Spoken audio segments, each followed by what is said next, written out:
Revolutions have a way of going in unexpected directions, the 19th century political philosopher Friedrich Engels once noted. The morning after, he said, people realize the revolution they made was nothing like the one they had wanted to make. His words seem especially on target for the protests that became known as the Arab Spring. 7 years ago, a wave of protests swept across the Middle East and North Africa. The unrest fueled revolutions and leadership changes in a number of countries. Yet none have met the hopes of the revolutionaries. Many of the demonstrators were average citizens simply seeking change and an escape from corruption. Nor has the Arab Spring met the expectations of Western observers and those who expressed support for the protests. The Arab Spring once was celebrated in Western capitals and motivated many young Arabs. Yet within months, the unrest turned ugly and regrettable. It wrecked the hopes of those who believed that overthrowing dictators and holding elections would lead to improvements and end political repression. For the West, the first real event of concern was when jihadist militants attacked the United States diplomatic office and a nearby intelligence center in Benghazi, Libya. The attack resulted in the deaths of 4 Americans. One of those killed, the U.S. ambassador to Libya, Christopher Stevens, was a supporter of the Arab Spring. That attack showed how unruly the Middle East had become and how easily jihadists could create unrest. Many Arabs did not like what they were seeing.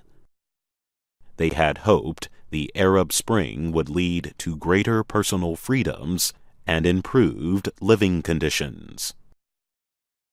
In Egypt, an authoritarian Islamist government angered both progressives and supporters of former ruler Hosni Mubarak. The army ousted the country's Islamist president, replacing him with General Abdel Fattah el-Sisi, who acted a lot like Mubarak.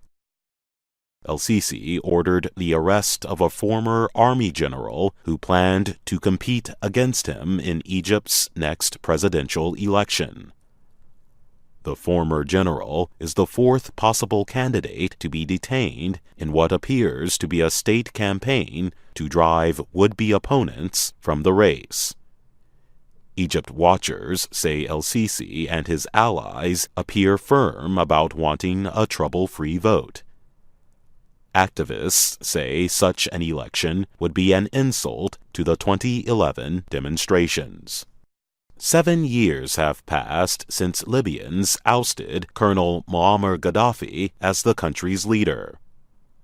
Since then, a series of prime ministers have failed in their efforts to establish order and reduce the power of ideological and town-based militias.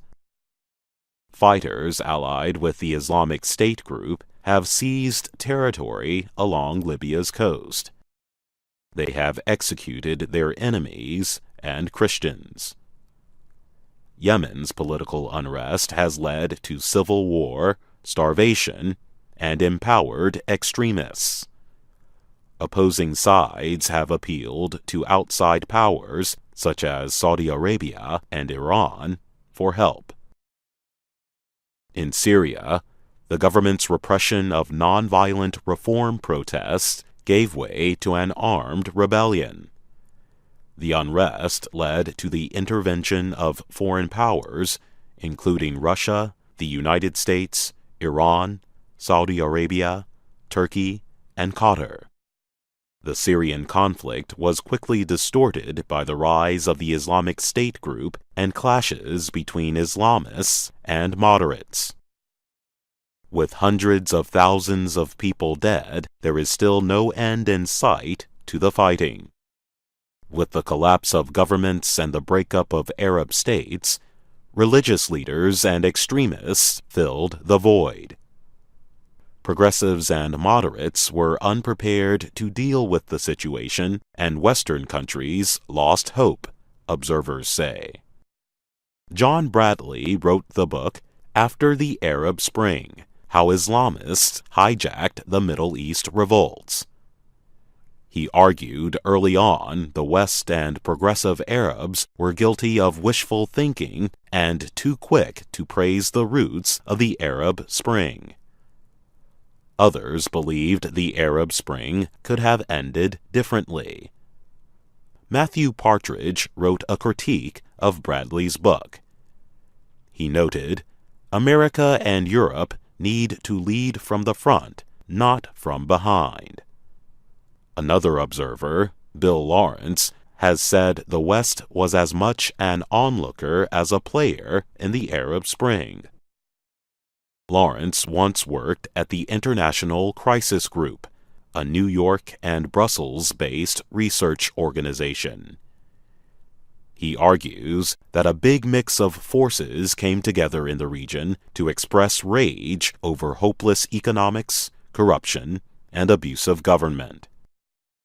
Population studies of the Middle East suggest that one cause of the unrest, jobless young men, will long remain. All the Arab Spring countries share at least two things. They have young populations, and they are unable to create jobs. The birthplace of the Arab Spring, Tunisia, has been able to make a relatively peaceful move from authoritarian rule to a working democracy. But this month, and in December, new economic reform measures with higher prices for food, fuel, and energy led to street protests. Police and protesters clashed. Some of the demonstrators came from a youth movement called Fesh Nestannew, which means, "What are we waiting for?" Like the 2011 protesters, they are demanding better lives. I'm Jonathan Evans.